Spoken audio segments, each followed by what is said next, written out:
Est-ce que vous savez ce que c'est que le dark web? Vous savez comment vous y rendre? Parce que vous avez été des centaines à me demander d'aborder le sujet, regardez ce qui va suivre.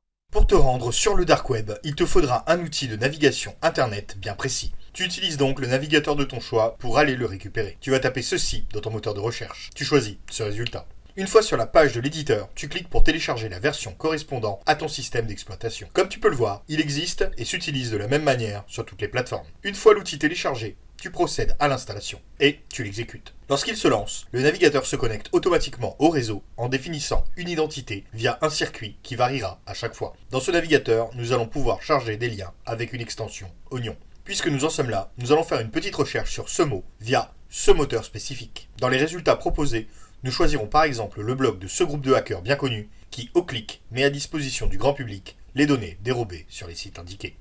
Simplement flippant.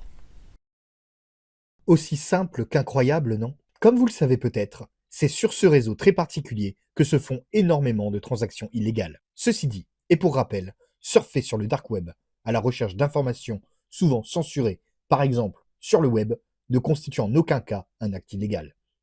N'hésitez pas à me dire en commentaire si vous saviez que cela existait ou pas. Et si ce n'est pas encore fait, n'hésitez pas à vous abonner. À bientôt.